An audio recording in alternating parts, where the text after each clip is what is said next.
Você passa a vida tentando agradar. Tenta ser aceito, amado, reconhecido.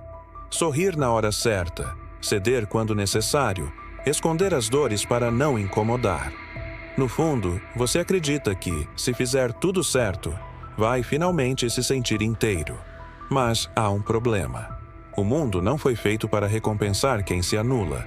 Ele foi feito para esmagar os que vivem com medo de desagradar. Carl Jung sabia disso, e ele não pediu permissão para existir.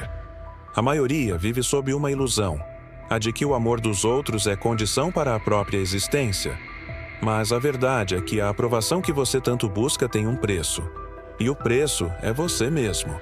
Seu silêncio, sua coragem, suas escolhas, todos vendidos em troca de palmas vazias. A primeira lição é simples. Quando você para de se importar com o que os outros pensam, tudo começa a dar certo. Mas não no sentido romântico de que a vida vai magicamente florescer. O que começa a dar certo é a sua relação com você mesmo. E isso é o suficiente para transformar o mundo ao redor. Jung dizia que ninguém se ilumina fantasiando figuras de luz, mas sim tornando consciente a escuridão. E uma das sombras mais profundas do ser humano moderno é a necessidade do olhar alheio. O apego à validação é um cárcere psicológico. Um tipo de neurose coletiva, alimentada pelas redes sociais, pela educação domesticadora e por uma cultura que ensina desde cedo.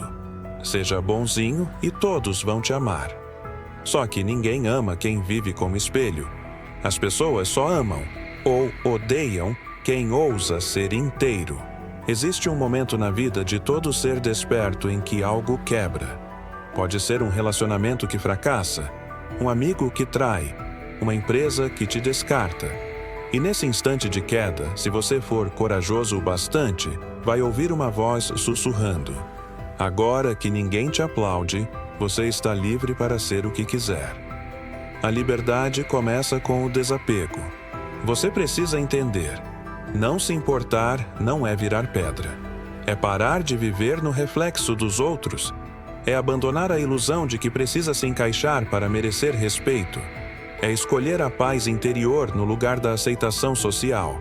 Mas não pense que isso te levará ao isolamento no sentido negativo. Muito pelo contrário. Aqui entra a segunda metade do ensinamento junguiano. Solitude não é solidão. É liberdade. Solidão é estar desconectado até de si mesmo. Solitude é encontrar-se. É quando você entra em silêncio e percebe que não está só, está completo. Porque finalmente você tem a si.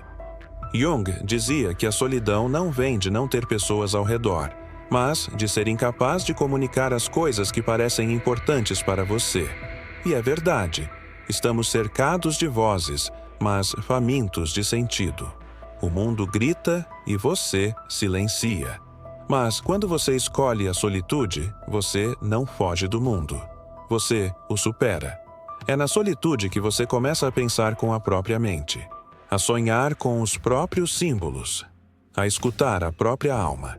E nesse processo você para de mendigar afeto porque começa a oferecer amor a si mesmo. Você deixa de perseguir aprovação e começa a construir poder interno. Esse é o nascimento do verdadeiro self, conceito central da psicologia analítica de Jung. O ser total, indivisível, que emerge quando você integra a sombra e abraça a totalidade do seu ser.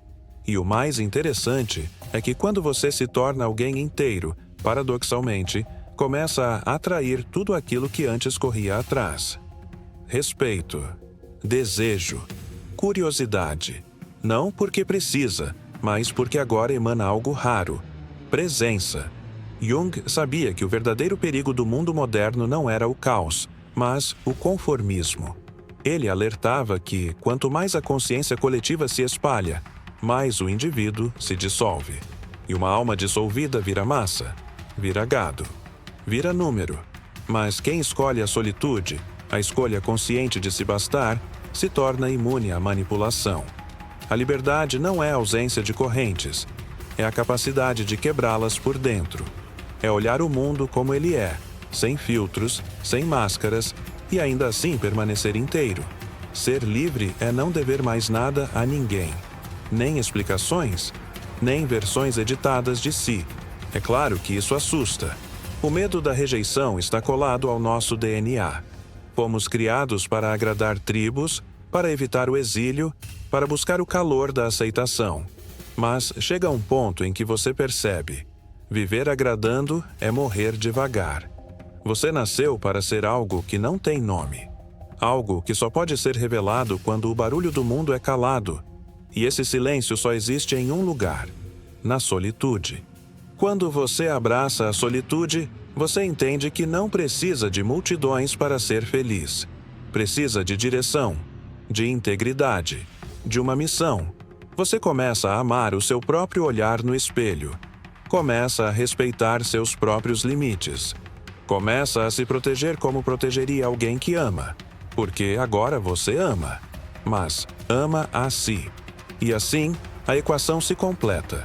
Ao parar de se importar, você encontra a solitude. Ao viver na solitude, você encontra a liberdade. E com a liberdade, tudo começa a dar certo. Não porque o mundo mudou, mas porque você mudou. E quando você muda, o mundo não tem escolha senão responder. Essa é a verdade que Jung deixou para quem tem coragem de viver fora da ilusão. O preço é alto. Você terá que matar versões antigas de si mesmo. Vai perder pessoas, vai chorar sozinho, vai duvidar. Mas depois, o silêncio se transforma em revelação. E então você entende que estava preso o tempo todo, e a chave sempre esteve dentro de você.